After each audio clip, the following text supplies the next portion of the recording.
Hello বন্ধুরা, আমরা লাফিং ক্লাবের সদস্যা ঝর্ণা চক্রবর্তীর নাতির অন্নপ্রাশন উপলক্ষে পৌঁছে গিয়েছিলাম ওর বাড়িতে।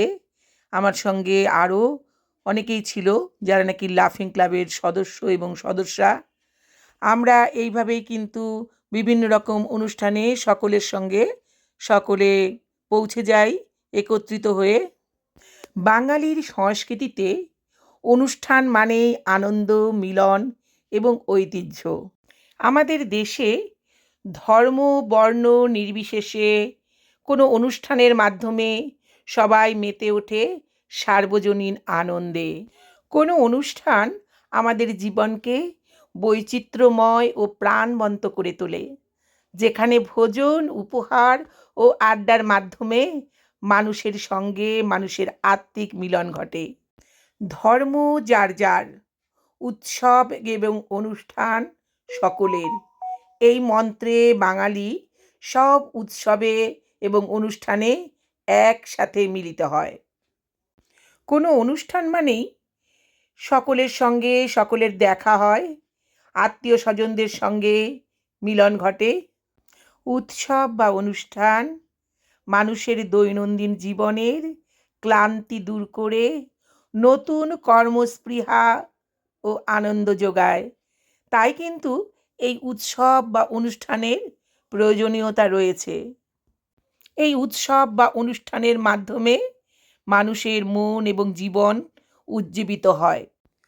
অনুষ্ঠান হলো এক সামাজিক মিলন ক্ষেত্র যা মানুষকে একত্রিত করে। অনুষ্ঠানের জন্য সুষ্ঠু পরিকল্পনা, সময় ব্যবস্থাপনা এবং সাবলীল উপস্থাপনা অত্যন্ত গুরুত্বপূর্ণ।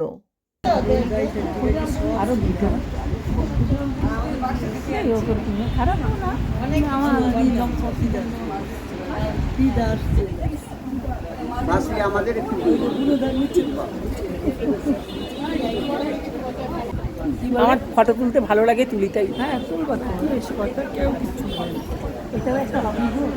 না, আমার তো ভালো লাগে, ভালো লাগে জন্য। তোমার বাড়িটা কোথায়? আমার বাড়িটা হলো হচ্ছে রবীন্দ্র সংঘ ক্লাবের কাছে। ওর নাম কি? শ্লোক না, আমাদের সবার একটু করে ফটো নিন। হ্যাঁ,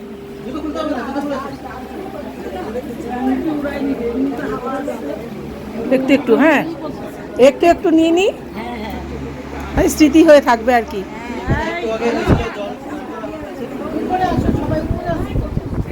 হ্যাঁ হ্যাঁ, বলো বলো, দাঁড়াও দাঁড়াও দাঁড়াও, হ্যাঁ বলো। হ্যাঁ, সব দিকে, সবার দিকে আছে, সবার দিকে আছে, সবারটা হয়েছে। ওই যে ওখানে সুশান্ত দা দাঁড়িয়ে আছে। হ্যাঁ, দাঁড়াও দাঁড়াও। আমাদের আয়ু কিন্তু খুব সীমিত, তাই আমার মনে হয় যতদিন বাঁচবো এইভাবে সবার সঙ্গে হই হুল্লোড় করেই বাঁচতে চাই। টাটা, তোমরা সকলে খুব ভালো থেকো।